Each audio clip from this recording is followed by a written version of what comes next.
The first team we're going to go over is the Sunny Shore Battle Federation, the SBF. Player representing is HC Shark.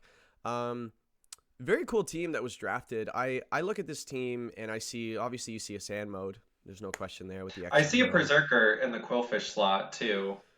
We see what we want to see. Yeah.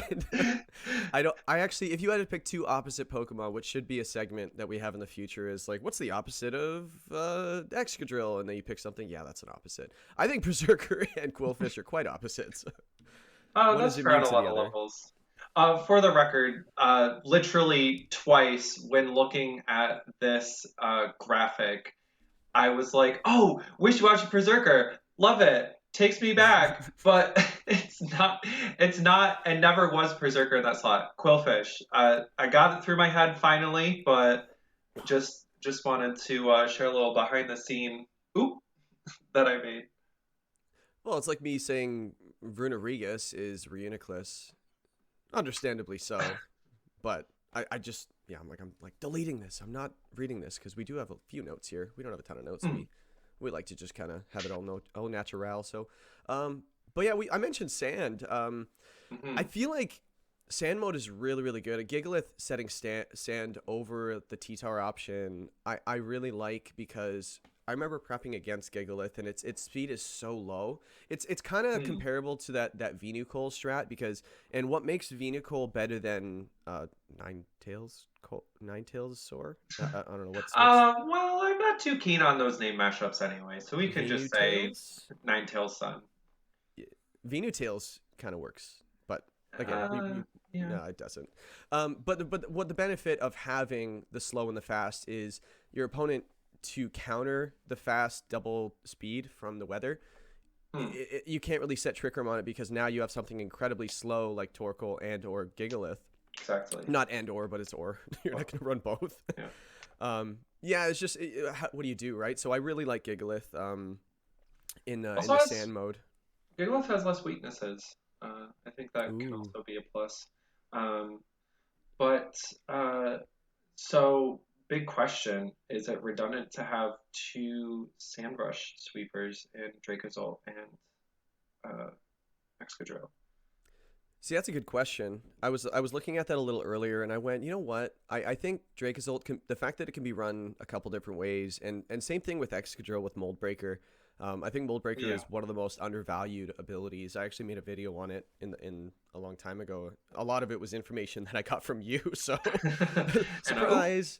But Mold Breaker is just so valuable to have on a team, right? Like when yeah, you have something with Levitate, like just max quaking a Levitate. Rotom like max tweaking a rotom, you think you're safe, but oh, I forgot about mold breaker, and when you react like that, you're dead. Um, so I If, think mold and hustle too, not to mention like mhm.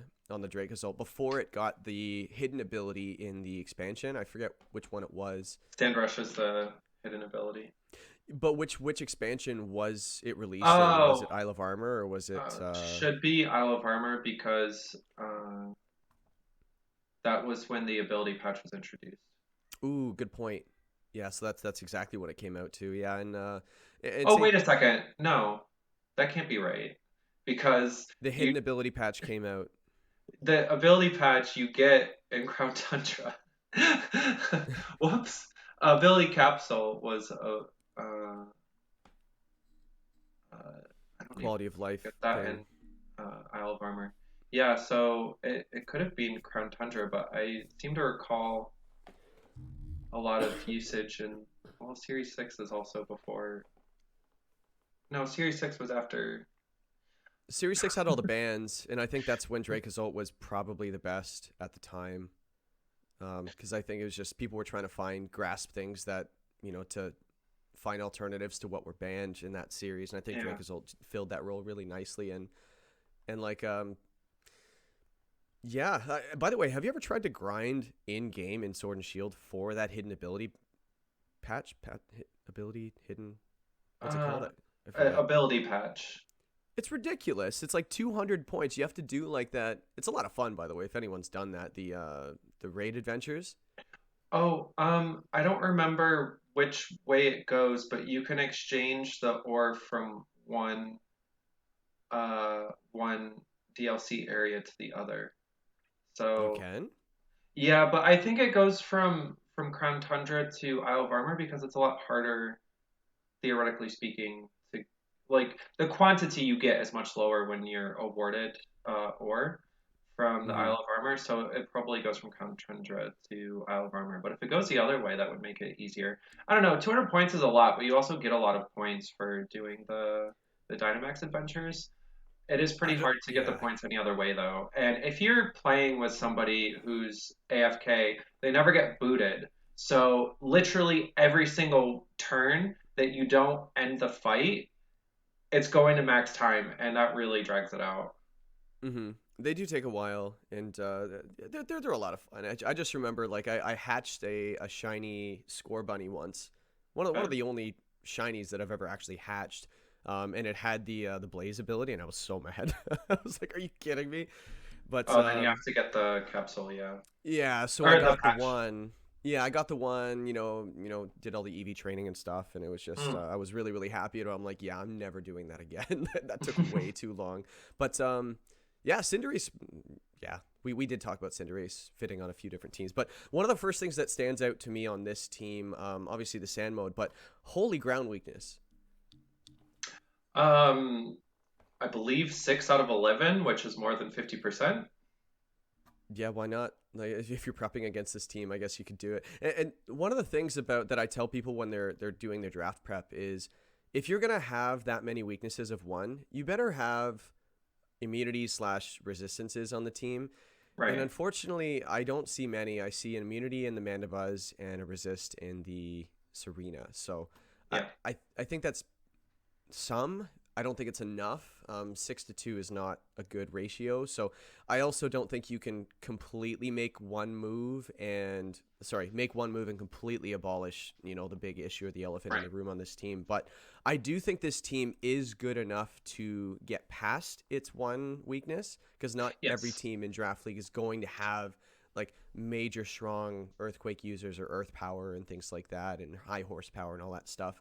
Uh, Not every team's going to have that. It's common, but not Even every if they team's gonna. do, Hmm. yeah, the Pokemon who use it might be especially weak to a Pokemon who you have. Like Steel types typically get good ground moves, but Salazzle can, in some cases, rip through them. And Hmm. like Excadrill is weak to ground, but Excadrill is also really fast and hits really hard. Same for Dracozolt. So there are some alternatives. Ground types, if you got Trick Room, Wishy Washy, can bulldoze. Uh, well, not the move bulldoze. um, So yeah, I think there's counterplay, so it's not game ending to have that many. I mean, even like Vitor had 6 rock weaknesses and still had a really good season. He He did. eventually made trades, but like before he made them, he had 6 rock weaknesses, Hmm. and he made it through fine. So I know it's not a game breaker. It's just yeah, Max Quake is really good. Earthquake is really good. So it's just unfortunate if you have that many weaknesses, but yeah, so reducing one of those weaknesses by one does seem good. I just thought of maybe also like as far as natural speed goes, it's really just Salazzle. Maybe somebody up there who has speed control.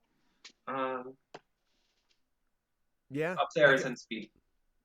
Yeah, like you do have access to Tailwind on this team as well. So like it's a bulky Tailwind setter. It's not fast. So you're not going to get Tailwind up. Like Tailwind Protect's going to be probably the play most of the time.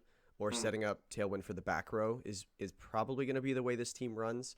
right. Um, I see a lot of different modes on this team, and I personally, like as we mentioned, the ground weakness, commonality, yeah, the common Yeah. ground weakness on this team. I think eliminating one but not making a major change to this team would be really nice, because I think every single mon on this team has a nice role. Yeah. Sneaky Mimikyu, by the way. I think Mimikyu is a really, really good pick. But to make a move, remove a ground weakness, and not change the team drastically, I think in the B tier, Slowking for Slowbro is actually, I think that could work really nicely, because a lot of ground moves are physical, and Slowbro does have a very, Mm, very nice defense. So right. obviously Earth Power is less commonly spread. That's why I think Earth Power is so valuable. But I think just a little move like that, like nothing crazy, would kind of set you up for the rest of the season. And 5 ground weaknesses still, but it's not too bad. I think this team has the pieces to kind of get around that weakness. What do you think?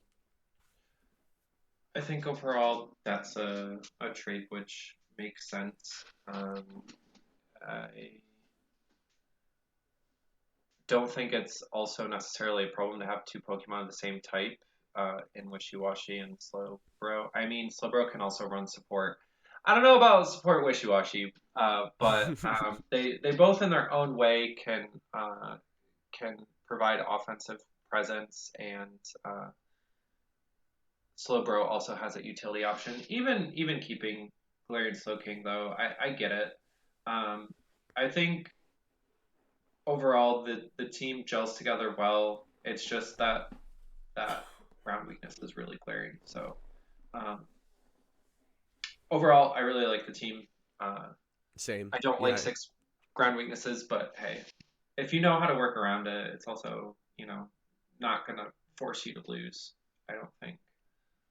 It could also be one of those things at the end of the draft. It was just like, oh, I have a lot of ground weaknesses, right? So for all we know, Sunny Shore, they're in their what's called HC Shark and their front office, they might already be addressing it as we speak, right? So, or they're this is fine, like that meme where that dog sitting in the fire, the house on fire. This is fine.